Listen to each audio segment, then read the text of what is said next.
My name is John Myatt. In my time, I've been a teacher, a painter, and an art forger. In 1999, I was jailed for forging over 200 paintings, a crime that rocked the art world, and I paid the price for it. These days, I paint in the style of the great masters and sell them legally as honest fakes.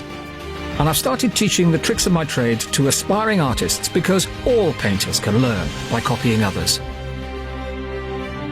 Today we'll be painting in the style of an artist whose work brought about a revolution that opened the door to modern art, Paul Cézanne. Don't tell anyone, but I've got no idea what I'm doing. There is no method in my madness.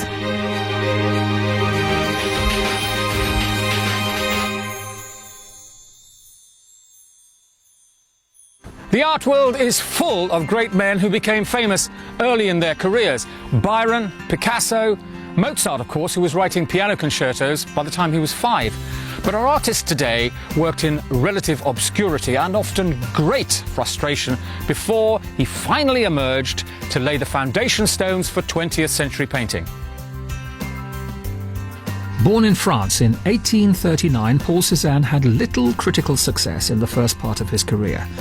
Early on, he explored the subtleties of Impressionism, but he rejected this to seek out new ways of defining space, line and colour. This finally brought him success in his late 50s. He used discrete blocks of tone and colour to reduce the landscape into what he perceived to be its very essence. His almost geometric patterns were a truly radical departure from the Impressionist style of tiny dabs of colour, and they heralded the arrival of abstract painting. His contribution was so important that later artists like Kandinsky, Picasso, Braque, Matisse said that he was the father of us all. And I'm hoping he'll be as much of an inspiration to these three. They'll have just one day to paint their Cézanne. My first student is ceramic artist Beverly Spanswick from Bournemouth. I started doing the sculptural pieces because of the course I was on, and we were given a remit and we had to work with that. My name's James Lovegrove, I'm from London and I'm a tattoo artist. I'm Isabel Manning, I'm from Cheltenham and I've just graduated from the Royal College of Art. It's easy to copy, I would think. A lot easier to copy than paint in the style of someone because you're imitating that person, not copying their work. So that is quite tricky, I would think. My main concern about the day is not being able to paint and just looking like an idiot at the end of the day with like some dodgy canvas that I need to stand by. So I might do a runner if that happens. It would be really interesting to really see how other artists did see things, because you get very wrapped up in your own style and the way that you see things. So where do you go from here now? This really is an interesting trio to take on today's task. And then sort of organising exhibitions and stuff. Isabel, Beverly, James, welcome to this beautiful view over the English countryside. Today, your task is to see this landscape through the eyes of the great artistic innovator, Paul Cézanne. Isabel, your first thoughts on this painting? I'm just really looking forward to doing the colours. I've never done anything like it before in my life. Goodness me. I'm struggling to see how I'm going to paint what's out there looking like that. This painting of the Mont Saint-Victoire was a feature of Cézanne's work in his later years. This one probably painted about 1904, 1905, a year or two before he died. It's a good example of how Cézanne took the representation of a landscape and distilled it down to what he saw as its structural, almost abstract elements. And that's going to be the biggest challenge, taking that step from the representational to the almost abstract. I'd just make a couple of points which I hope will help you. First of all, obviously, you can see that there's not much outline in this painting. The drawing, such as it is done with just blocks of colour laid on one at a time. And with this, the eye builds up a sense of structure in the landscape. He does use Impressionist technique, and the colours do become slightly bluer as they go away, but if you ever see this mountain in the background in real life, it's nothing like this. Nothing at all. He has exaggerated the shape of this hill to suit what he feels the painting needs. So he was an impressionist because he used atmospheric colour. He was a post-impressionist because he didn't dissolve the form with paint. He actually had a look and tried to understand the solidity of what was out there at the same time. It's a hell of a task to do, frankly. James, just simply, do you like it? I wouldn't hang it on my wall. Is that a yes or a no? It's a bit weak for my tastes. Okay. It's quite different from the way I'd approach things. And I can see from the tattoos on your, particularly on your left arm there, that you really do like a strong outline, don't you? Outline's important. Outline's yeah. important, and you're So being I'm gonna told struggle with no outline. You can't use outline. Well, you can, but I'm determined that particularly you are going to get a result today. We'll see. Off you go.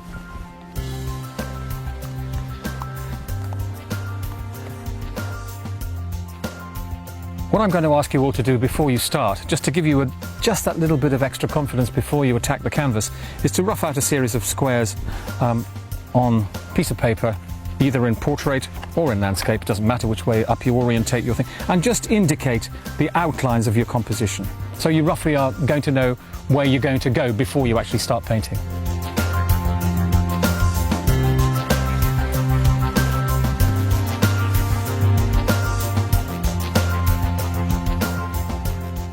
You don't have to draw your brush marks, Beverly. What you have to do is take a... May I? Yeah, no, go on. Take a square rectangular area like that. Right. And say, right, I'm going to have An eye point. Yeah. tree here. Okay. I'm going to have the fence there. Right. Does it matter that I know which area I like? It's a very good thing that you know which area you like. So I know what I. What is not a very want good to thing do. if you're trying to is that you're doing these funny little marks here. This is what you do with a brush, not a pencil. Yeah, I know. But you said brushes, and I thought, what's he mean? And you said cubed it earlier, and I thought, what's he mean? So you're my tutor, and you're teaching me. I've already made a series of professional catastrophic errors. You just got a daft woman. Not at all. So I know what I like. I don't want to be difficult. You know the view you like. Yeah, I do. Then So sketch it for me in that rectangle. Okay. When you're ready to start painting, ultramarine blue, if you will, please, and quite a lot of water in the brush, and just transfer your sketch idea to the canvas in blue outline. Ultramarine blue. Where do I start? Well, What brush do I use? What brush do you use? This is the only time we're probably going to use outline. So we're going to use a watery blue like you've got there. Nice and watery. And you've got your sketch idea now. So we want some kind of lines just to, just go over the canvas surface, which look like this, which just actually suggest where the foundation blocks of the composition are going to be. Okay. So nice and bold. I'm quite worried. It's hard to imagine how someone who only works in black and white, a ceramicist, and a tattooist can cope with painting a Cézanne. What kind of colours should I be mixing up? I think we've got to start with white here, James. I think we need quite a bit of white because we're after a very atmospheric blue. So let's try and find a wedgie. I mean, I prefer these silver ones. We'll use these later. But let's mix a really light blue here. We're in danger, of course, with the heat of the sun, of everything drying up in rapid time. But start with something even as light as that. Just touch the canvas and see if it corresponds to anything you think at the very top there. Too light, too dark? Not greeny enough, is it really?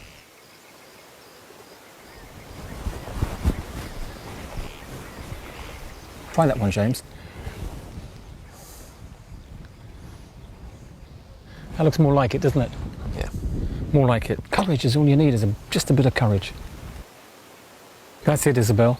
The more you look up and down, head out, head down, the better the paint is going to be, because you're constantly referring to the landscape, to the brush. I'm not doing very well with my colour. Touch more blue, I'd say.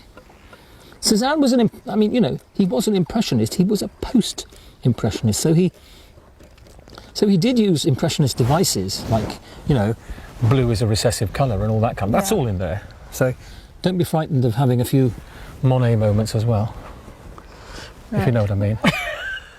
Sorry.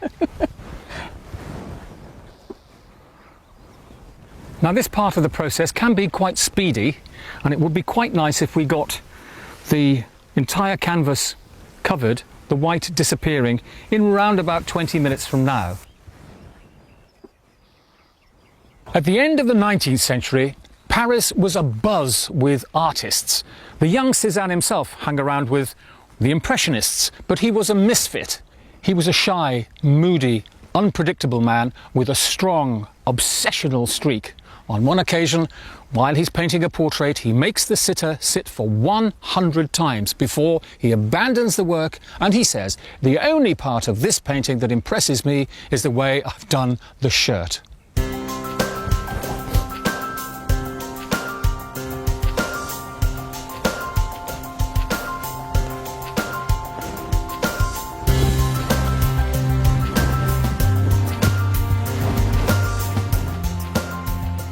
This is probably one of the toughest challenges we've done, and here we have at least two of those students who haven't picked up a paintbrush in many a long year, and you know what?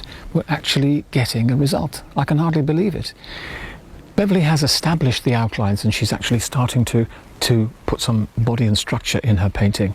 But James, who thought he couldn't do this job in a month of Sundays, James is actually working the whole canvas area, and I hope coming towards some sort of structural unity on the canvas surface. Beyond James, Isabel there is well into it now. She's got a nice structure. I think you can see it from here. A nice structure actually established, a nice composition, a nice balance of the verticals and the horizontals.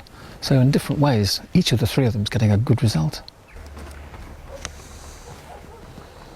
Cézanne's personal life was almost as troubled as his painting.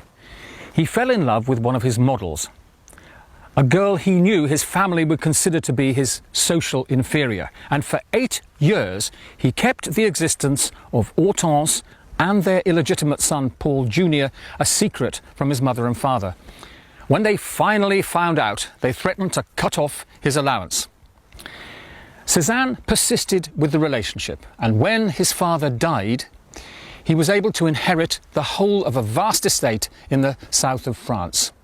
And eventually, in that same year, he married Hortense. At last, he was free of that shadow of parental disapproval that had hung over him for all those years.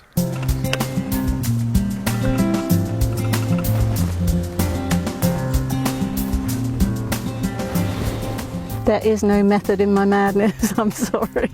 It's much harder than I thought. Much harder.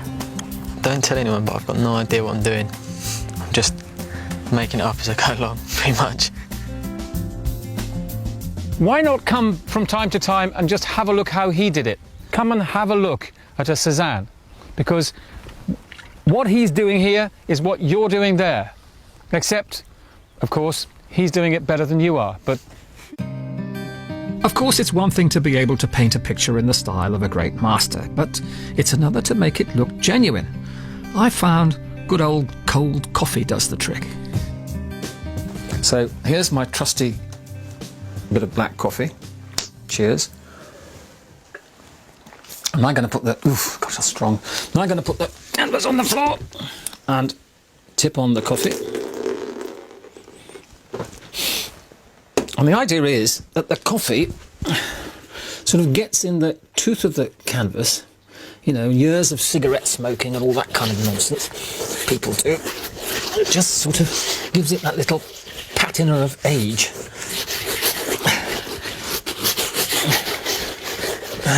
Get in there. So I rub it in nice and hard. I can see it now, picking up the tooth of the canvas there already. Standing on the easel, and you'll be able to watch the coffee slowly dripping down onto the painting. But what you don't want is any obvious drips, so you're kind of working away here at the same time. 100 years of aging in 4.5 minutes. See, what there is in here is what none of us are getting, really, really sort of subtle transitions of colour. Look at the way he's used the different kinds of green all the way over. He's not locked into one kind. He's got a pale green, a yellowy green, a greyy green, just a line for a roof, across there a shape, down here a shape. The whole thing really strictly two-dimensional. He's not actually saying there's any distinction between that mark here and that mark here. He's just recording a thing, but the subtle changes in colour. I really, some people say he was a brilliant colourist. I'm not so sure of that myself, but certainly he was a good one. Isabel, we've got the whole painting covered. We've got the lines of structure basically there. What I'd like you to start doing is to think now abstractly, to think in terms of, if you've got a movement that way, let's have a movement that way. If we've got a horizontal, let's have a vertical to arrest it. Let's juggle the shapes that nature's given us, assemble them on the canvas and make them into an abstract conformity, uniformity that suits you. Do you know what I'm trying to say? Where there's one of these, let's have one of those. Where there's one of these, let's have one of those. Let's kind of exaggerated forms. Yeah, tricky one, but good luck. Well done. Lovely Thank painting. you. Lovely painting. James, this is a really good result. Now we've started to introduce some of these blues here. Can we find them somewhere else in the painting? Can we just find this blue? Can we make it work somehow down here, as he would? So we're starting a kind of colour harmony going across the whole surface like we saw in the original. Right. Just a thought. I think I need some help, John. You think you need some help? Yeah. Well, can I suggest that you actually go back to the small silver brush and let's now establish a few lines of structure. Do you see across there? Do you see how he's used just a mark, almost a stabbing mark like that, look? You see? It's got to refer out there, I guess. But just a line, a horizontal line to attack all these verticals. Now I'm looking there and I can see a strong line down underneath the shadow of those trees, that clump of trees there. So I find a mark and I go, boof. Yes. And I look further along, I find another one, I go, boof. And then it moves, look, it doesn't go that, it goes like that now. So I go, boof. Okay? And then I look for these structural things and guess what?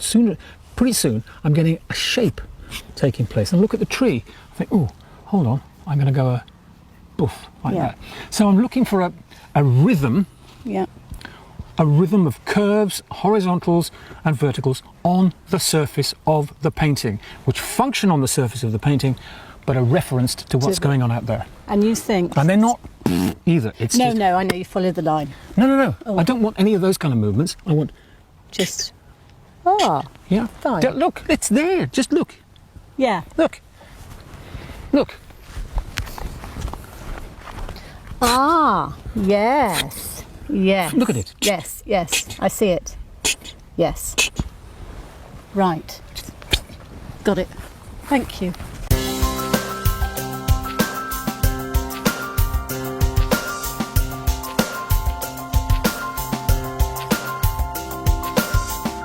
Come on. Oh, don't rush me. I'm new at this. So I'm going to... There's one. So. Yeah, go on. Okay, stop. That's it. Now look, already, yes, we're starting to define a shape. Joof, joof, joof, joof. So maybe we can do something here. Yeah. Now we're looking at this as an abstract arrangement on the surface. We're not enclosing the form with solid lines like lead round stained glass. We're just hinting at the and we're always finding our starting point out there. Yeah. But we're always thinking now, what about the painting itself is actually leading us? Yeah. I do talk a lot of rubbish, but sometimes there's a nugget of truth in there. No, you're right. Okay. Now we're just reaching that crossover between the representational and the abstract. And my top tip at this point is actually quite simple. Would you all please turn your canvases upside down now?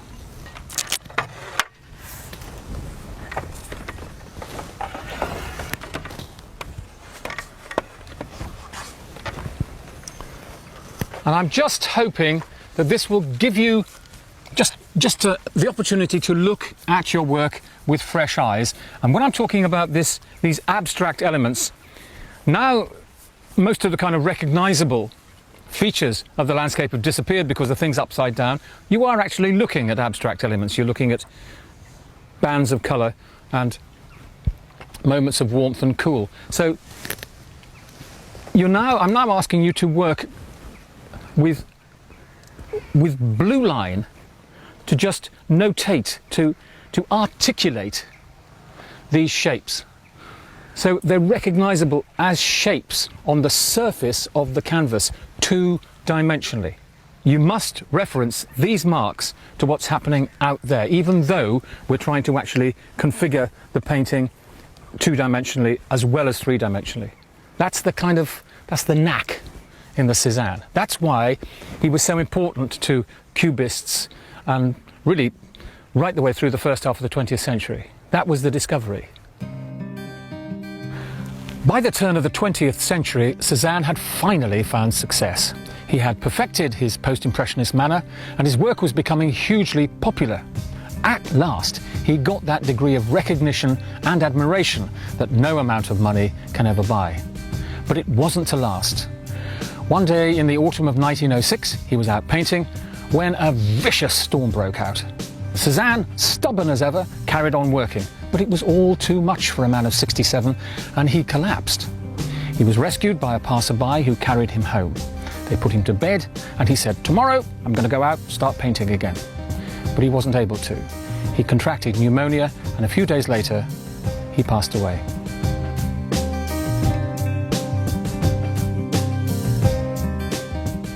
I feel completely out of my comfort zone still, but I'm warming to it.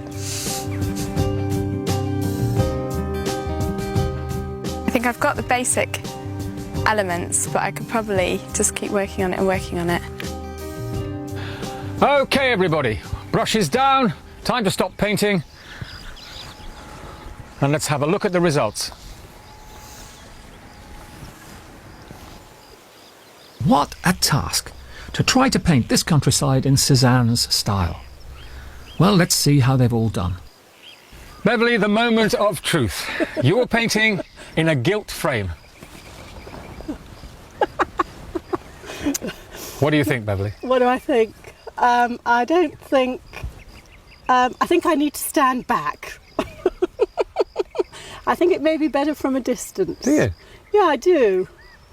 But for a first try, it could be a lot worse. Let me say two or three things about this painting, and all of them I think are positive. I think there's a unity of colour across the whole surface, which is pretty much what he would have done early days. Shame you didn't get that white out, but when you did, we did establish a sort of pictorial unity. We haven't had the time to break into these greens as we could have done, just to, you know, to introduce a bit of colour music in them, but nevertheless, a whole unity, and this lovely yellowy moment here, which kind of contrasts with all these. So all these shapes come bumping along up to this line here. This is exactly the kind of thing, the abstract thing, that Cézanne would have been looking for.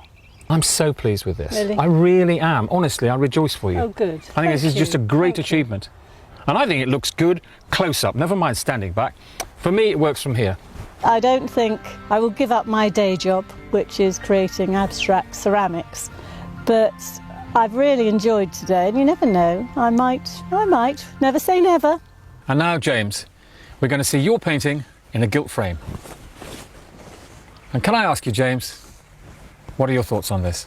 It's difficult to know what to think of it, really, as I don't have a great deal of experience in painting. I'm pleased that I managed it. I'm not sure how good it is, but you know, at least I achieved a finished product. You bet. I just think this is such an achievement. First thing this morning we met. You've got your get me out of here face on. I don't want to be here. Do I like Cézanne? No, I don't like the painting even. And look at what we've got. I mean, parts of this painting, quite frankly, are, to me, I'm awesome. I mean, these moments here, you've really looked into the way colour can be modified and changed musically. Look at that there. We've got that moment there, that brown touching that blue here, creeping along the surface. Okay, we've had an afternoon and he had 2 years, but you're on the bus. You're going there. More time And you definitely have a result here. Today's really helped me. It's given me something else that I can do, and I'm definitely going to carry on painting. It's definitely going to be something that I do outside of tattooing, and I think it will help tattooing in the long run as well. Isabel, thank you for all your hard work today. Now then, let's have a look at your painting in a gilt frame. And what do you think? I'm really pleased with my efforts because I actually haven't painted for a really long time, and I haven't really used colour for years actually. I love the way you've got these abstract marks, and marks is what they are across the surface of the painting. Most of these are vertical marks, and we have to get a considerable way back from the painting until we can read them as a line of hedges or as a sort of tree shape here, and that's so right. It's just so good. What you could have done, and I think more time would have allowed us to, is to start introducing these warmer colours and getting the sort of harmony of the colour, the breaking up the greens with warm greens, cool greens.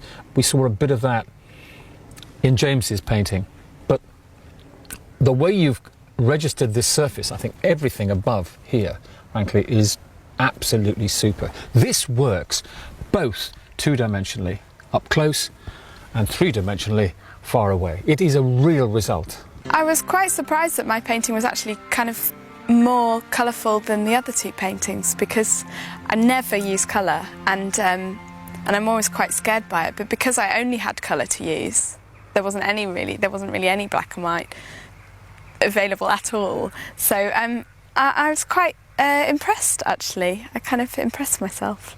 I cannot choose and say to any of you three today that anybody is really better than anybody else. All I do know is if I could get all three of you and roll you into one, I would have a really great Cézanne. Between the three of you, it's all there. Well, at the start of our process today, I was seriously worried. We'd got one art student, but we got a tattoo artist who hadn't picked up a paintbrush in 16 years, and a lady whose expertise was in the field of ceramics. But what a result we've got. They've created this panorama with blocks of colour and tone, just in the same way as he would have done, the father of modern art himself, Paul Cézanne. This talented trio all seem to have understood Cézanne's style, but as to which of them has created the best painting, well, that's for you to decide.